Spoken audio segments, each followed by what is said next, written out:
Hi friends, welcome back to channel. எல்லாரும் எப்படி இருக்கீங்க? கண்டிப்பாக நல்லா இருப்பீங்க நம்புறேன். இன்றைக்கி நம்ம சேனலில் டே டு டே லைஃப்பில் நம்ம எல்லாருக்கும் ரொம்ப யூஸ்ஃபுல்லாக இருக்கக்கூடிய டிப்ஸ் அண்ட் ட்ரிக்ஸ் தான் ஷேர் பண்ணியிருக்கேன். கூடவே ஒரு க்யூட்டான அன்பாக்சிங் வீடியோவும் ஷேர் பண்ணியிருக்கேன். ஸோ ஸ்கிப் பண்ணாமல் ஃபுல்லாக பாருங்கள். அதுக்கு முன்னாடி நீங்கள் இப்போ தான் நம்ம சேனலை ஃபஸ்ட் டைம் பார்க்குறீங்கன்னா இப்போவே சப்ஸ்கிரைப் பண்ணிக்கோங்க. கூட இருக்க பெல் சிம்மில் கிளிக் பண்ணிக்கோங்க. இப்போ வாங்க வீடியோக்குள்ளே போகலாம். ஃபர்ஸ்ட் இப்போ என்னென்னு பார்க்கலாம். நம்ம குக்கரில் சம்டைம்ஸ் சாதம் பருப்பு அந்த மாதிரி வச்சோன்னா ரொம்ப தண்ணி லீக் ஆகும். அதுக்கு எல்லா ப்ராப்ளமும் பார்த்திங்கன்னா சம்டைம் விசிலும் வராது. இந்த கேஸ்கட் தான். ஸோ இந்த கேஸ்கட் சில பேர் அடிக்கடிக்கு மாட்டிக்கிட்டே இருப்பாங்க. ஸோ இதை நீங்கள் நல்லா மெயின்டைன் பண்ணணும்னு நினச்சிங்கன்னா இந்த டிப்பை ஃபாலோ பண்ணிக்கோங்க. நீங்கள் குக்கர்லேருந்து எப்போவுமே குக்கர்லேருந்து பருப்பு சாதம் வச்சதுக்கப்புறம் இந்த மாதிரி ஒரு பிளேட்டில் இந்த கேஸ்கட்டை போட்டுட்டு இதில் தண்ணி ஊற்றி நல்லா ஊற வச்சுருங்க. ஒரு 10 நிமிஷம் ஊற வச்சுருங்க. நீங்கள் குக்கர் போடுறதுக்கு முன்னாடியும் நீங்கள் இதே மெத்தடை ஃபாலோ பண்ணி வைக்கணும். இப்படி வைக்கிறதுனால உங்கள் கேஸ்கட் லாங் லைஃப் வரும். அதே மாதிரி இந்த கேஸ்கட்டில் நம்ம என்ன தான் வாஷ் பண்ணாலும் ஓரங்களில் போய் ஃபுட் பார்ட்டிகல்ஸ் குட்டி குட்டி ஃபுட் பார்ட்டிகல்ஸ்லாம் போய் ஸ்டக் ஆகிருக்கும். அந்த மாதிரி ஸ்டக்காக இருந்துச்சுன்னா கூட உங்களுக்கு விசில் பார்த்திங்கன்னா சரியாக வராமல் இருக்கும். ஸோ அந்த ப்ராப்ளத்தை அவாய்ட் பண்ணுறதுக்கும் நீங்கள் குக்கரில் இந்த விசில் போடுறதுக்கு முன்னாடி இந்த கேஸ்கட்டை நீங்கள் கொஞ்சம் நேரம் தண்ணியில் இந்த மாதிரி 2 சைடும் திருப்பி போட்டு நல்லா தண்ணி முழுகிற அளவுக்கு ஊற வச்சுருங்க. இந்த மாதிரி ஊற வச்சுட்டு அதுக்கப்புறம் நீங்கள் குக்கர் மூடியில் இந்த கேஸ்கட் போட்டிங்கன்னா உங்களுக்கு அதில் ஏதாவது ஃபுட் பார்ட்டிக்கல் மாட்டி இருந்துச்சுன்னா அது ஊறி எல்லாம் வெளியே வந்துடும். அதனால் உங்களுக்கு விசில் வர்ற ப்ராப்ளமும் வராது. அது மட்டும் இல்லாமல் இந்த கேஸ்கட் லாங் லைஃபாக உங்களுக்கு உழைக்கும். ட்ரை பண்ணி பாருங்கள். அடுத்த டிப் என்னென்னு பார்க்கலாம். அதுக்கு இந்த மாதிரி கார்ட்போர்ட் அட்டை நான் வீட்டில் நிறைய இருக்கும் இல்லையா, ஏதாவது நம்ம கொரியர் வாங்கும் போதெல்லாம் கிடைக்கும். ஸோ அந்த கார்ட்போர்ட் அட்டையை கொஞ்சமாக சின்ன பீஸாக கட் பண்ணி எடுத்துக்கோங்க. ஸோ இதை நான் கட் பண்ணதுக்கப்புறம் இது நம்ம ஒரு ஸ்டோரிங்க்கு தான் நம்ம இதை எடுத்துக்க போகிறோம். இதை குட்டி குட்டி பீஸாக நான் கட் பண்ணிக்கிறேன். உங்ககிட்ட எவ்வளோ இயரிங்ஸ் இருக்கோ அதுக்கேற்ற மாதிரி நீங்கள் கட் பண்ணிக்கலாம். நம்ம இயரிங்ஸ்லாம் அப்படியே ஒரு பாக்ஸில் போட்டு ஸ்டோர் பண்ணி வைப்போம் இல்லையா, ஸோ அந்த மாதிரி பண்ணுறதுக்கு பதிலாக இந்த மாதிரி நீங்கள் ஸ்டோர் பண்ணி வச்சிங்கன்னா ரொம்பவே உங்களுக்கு அந்த இயரிங்ஸ்லாம் சேஃபாக இருக்கும். நம்ம கடையிலேருந்து வாங்கும்போது நம்மளுக்கு ஒரு அட்டையில் தான் போட்டு இயரிங் கொடுப்பாங்க இல்லையா, அதை நம்ம தூக்கி போடாமல் அப்படியே கூட நீங்கள் வச்சுக்கலாம். சில இயரிங் நம்மளுக்கு அந்த மாதிரி கொடுக்காம ஒரு மாதிரி கவர்ஸில் போட்டு கொடுப்பாங்க. அந்த மாதிரி இருக்கிற இயரிங்கை இந்த மாதிரி ஒவ்வொரு கார்ட்போர்ட்லேயும் நீங்கள் இந்த மாதிரி பின் பண்ணி போட்டு வச்சுட்டு நீங்கள் ஸ்டோர் பண்ணிங்கன்னா தனித்தனியாக இருக்கும். ஒன்றோட ஒன்று மிக்ஸ் ஆகாமல் பார்க்குறதுக்கும் அழகாக இருக்கும். எடுத்து யூஸ் பண்ணிவிட்டு நீங்கள் இதே மாதிரி வச்சிட்டிங்கன்னா அது மேலே இருக்கிற எனாமல் ஃபினிஷிங் எல்லாம் பார்த்திங்கன்னா உங்களுக்கு இதாகாமல் ஃபேட் ஆகாமல் ஒன்றோட ஒன்று நம்ம போட்டு வச்சோன்னா அதோட கலரு ஸ்டோன்ஸ் எல்லாம் டேமேஜ் ஆகி ஃபேட் ஆகும் இல்லையா, அந்த ப்ராப்ளத்தையும் நீங்கள் அவாய்ட் பண்ணலாம். இந்த மாதிரி வைக்கும் போது உங்களுக்கு எந்தெந்த இயரிங் பேராக இருக்குதுன்னு சொல்லிட்டு தெரியும். மெயினாக இயரிங்கில் நம்மளுக்கு அதோட ஹூக் மிஸ் பண்ணிடுவோம். இந்த மாதிரி வைக்கும்போது அதோட ஹூக்கும் பார்த்திங்கன்னா உங்களுக்கு மிஸ் ஆகாது. ஸோ இந்த மாதிரி வச்சு நீங்கள் உங்ககிட்ட ஏதாவது ஸ்வீட் பாக்ஸ் பழைய ஸ்வீட் பாக்ஸ் இருக்குன்னா அதில் லைனாக நீங்கள் ஸ்டோர் பண்ணி வைக்கும்போது உங்களுக்கு நீட்டாக ஆர்கனைஸ்டாக இருக்கும்.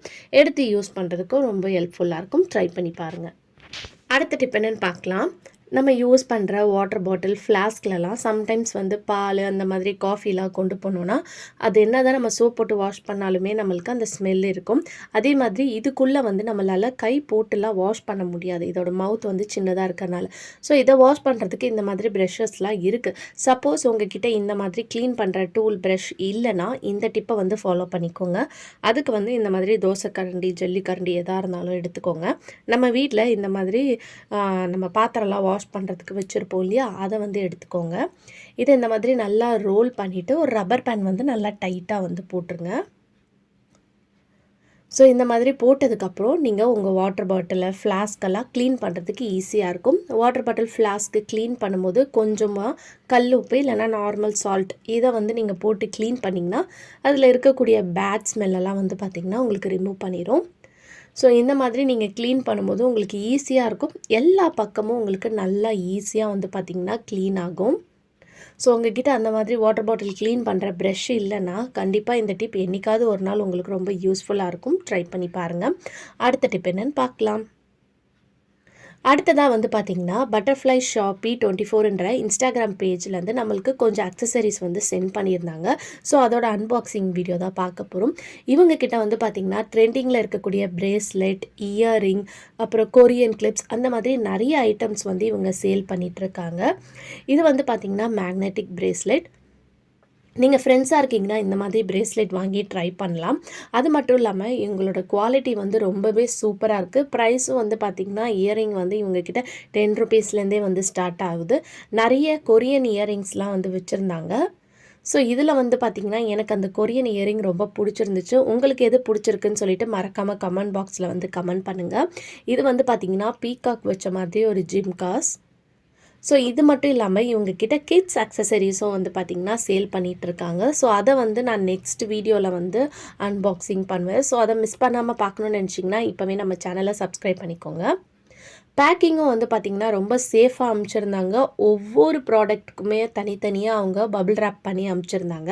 இந்த குட்டியான க்யூட்டான கிளிப் வந்து பாருங்கள் எவ்வளோ அழகாக இருக்குதுன்னு சொல்லிட்டு. ஸோ இந்த கிளிப்லாம் வந்து இப்போ ரொம்ப ட்ரெண்டிங்காக வைரலாக இருக்குது.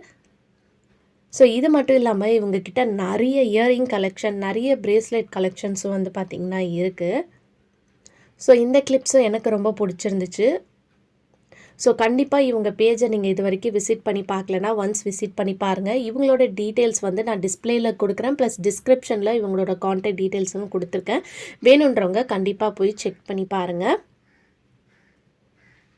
அடுத்த டிப் என்னென்னு பார்க்கலாம். இப்போ இந்த மாதிரி ப்ளவுசஸில் நம்மளுக்கு இந்த ஊக்கெலாம் இருக்கும் இல்லையா, சம்டைம்ஸ் நம்ம ரொம்ப ரேராக தான் யூஸ் பண்ணுவோம். அதை அப்படியே நம்ம வச்சுருக்கும் போது பிடிச்ச மாதிரி ஆகும். அந்த ப்ராப்ளத்தை அவாய்ட் பண்ணுறதுக்கு இந்த மாதிரி நம்மக்கிட்ட டிரான்ஸ்பரண்ட் நெயில் பாலிஷ் இருக்கும் இல்லையா, அதை வந்து ஒரு கோட்டிங் மாதிரி அப்ளை பண்ணி கொடுத்துருங்க. இந்த மாதிரி அப்ளை பண்ணும்போது உங்களுக்கு அந்த ப்ராப்ளம் வராமல் இருக்கும். அதே மாதிரி நம்ம வாஷிங் மிஷினில் போடும்போது இந்த மாதிரி ஊக்ஸ்லாம் இருந்துச்சுன்னா சம்டைம் வந்து வாஷிங் மிஷின் ஓடும்போது அந்த ஊக் வந்து பிஞ்சிரும், இல்லை ஒரு துணியோட இன்னொரு துணி கூட மிக்ஸ் ஆயிரும். அதை அவாய்ட் பண்ணுறதுக்கு இந்த மாதிரி அந்த ஊக்கு இருக்கு இல்லையா, அதை நல்லா ரோல் பண்ணிவிட்டு ஒரு ரப்பர் பேண்ட் போட்டுருங்க. இந்த மாதிரி போட்டுட்டு நீங்கள் அதுக்கப்புறம் வாஷிங் மிஷின் போட்டிங்கன்னா உங்களுக்கு அந்த ப்ராப்ளமும் வந்து நீங்கள் அவாய்ட் பண்ணிக்கலாம். அதே மாதிரி நீங்கள் யூஸ் பண்ணுற ப்ளவுஸ் வந்து உங்களுக்கு கொஞ்சம் வந்து லூஸாக இருக்குது, அதை டைட் பண்ணணும் இன்ஸ்டண்ட்டாக, நீங்கள் எங்கேயா ஃபங்க்ஷன் போயிட்டுருக்கீங்க அப்படின்னா இந்த டிப் உங்களுக்கு ரொம்பவே யூஸ்ஃபுல்லாக இருக்கும். அதுக்கு ஒரு சேஃப்டி பின் எடுத்துகிட்டு நம்ம ஊக்கு மாட்டுறோம் இல்லையா, அதை தாண்டி கொஞ்சமாக இந்த மாதிரி சேஃப்டி பின்னை வந்து குத்தி விட்டுட்டு அதுக்கு மேலே நீங்கள் போட்டிங்கன்னா உங்களுக்கு அந்த சைஸ் வந்து நல்லாவே வந்து பார்த்திங்கன்னா டைட் ஆயிரும். ட்ரை பண்ணி பாருங்கள். அடுத்த டிப்புக்கு நம்ம இந்த மாதிரி பசங்களுக்கு ஜீன்ஸ் பேண்ட்லாம் யூஸ் பண்ணுவோம் இல்லையா, எலாஸ்டிக் பேண்ட்டாக இருந்தால் பரவாயில்ல. இந்த மாதிரி பட்டன் பேண்ட்டுன்ற போது உங்களுக்கு இது இன்ஸ்டண்ட்டாக டைட் பண்ணணும்னா ஒரு ரப்பர் பேண்ட் எடுத்துக்கோங்க. இதை வந்து இந்த மாதிரி பட்டனில் வந்து டைட் பண்ணிவிட்டு அதுக்கப்புறம் நீங்கள் போட்டுக்கலாம். இந்த மாதிரி பண்ணும்போது உங்களுக்கு 1 இன்ச் அளவுக்கு வந்து பார்த்திங்கன்னா நல்லா டைட் ஆகும். ஸோ கண்டிப்பாக இந்த டிப்பு யூஸ்ஃபுல்லாக இருக்கும். ட்ரை பண்ணி பாருங்கள். அடுத்த டிப் என்னென்னு பார்க்கலாம். இது வந்து உங்களுக்கு ஒரு ஸ்பேஸ் சேவிங்காக இருக்கும். இந்த டிப்பை நம்ம சல்வார் நார்மலாக மடிக்கிறத விட இந்த மாதிரி மடித்து வச்சிங்கன்னா உங்களுக்கு இடமே இல்லைனா கூட நிறைய இடம் வந்து பார்த்திங்கன்னா உங்களுக்கு சேவ் ஆகும். நீங்கள் ட்ராவல் பண்ணும்போதும் இந்த மெத்தடில் வந்து நீங்கள் ஃபோல்ட் பண்ணிக்கலாம். நார்மலாக சல்வார் ஃபோல்ட் பண்ணுற மாதிரி வச்சுட்டு அதுக்கு மேலே நீங்கள் யூஸ் பண்ணுற பேண்ட்டு ஷாலை வச்சுட்டு இந்த ஒரு ரோல் மாதிரி பண்ணிவிட்டு இந்த மாதிரி ஒரு ரப்பர் பேண்ட் போட்டு விட்டுருங்க. இந்த மாதிரி போடுறதுனால உங்களுக்கு அந்த ட்ரெஸ் வந்து கலையவே கலையாது. ஏன்னா சில ட்ரெஸ் வந்து நம்ம ரேராக தான் யூஸ் பண்ணுவோம். அந்த மாதிரி இருக்கக்கூடிய ட்ரெஸ்ஸை இந்த மாதிரி நீங்கள் ஃபோல்ட் பண்ணி வச்சுட்டு மேலே மேலே அடுக்கி வச்சுக்கலாம். நீங்கள் ட்ராவல் பண்ணும்போது சூட்கேஸில் எடுத்துகிட்டு போகும்போது இந்த டிப் உங்களுக்கு ரொம்ப யூஸ்ஃபுல்லாக இருக்கும். ட்ரை பண்ணி பாருங்கள். ஓகே ஃப்ரெண்ட்ஸ், இன்றைக்கி வீடியோவில் நான் ஷேர் பண்ணி இந்த டிப்லேருந்து ஏதாவது ஒரு டிப் கண்டிப்பாக உங்களுக்கு யூஸ்ஃபுல்லாக இருக்கும்னு நினைக்கிறேன். அப்படி யூஸ்ஃபுல்லாக இருந்துச்சுன்னா மறக்காமல் நம்ம சேனலை லைக் பண்ணுங்கள், ஷேர் பண்ணுங்கள், கமெண்ட் பண்ணுங்கள், சப்ஸ்கிரைப் பண்ணிக்கோங்க. தேங்க்யூ ஃபார் வாட்சிங்.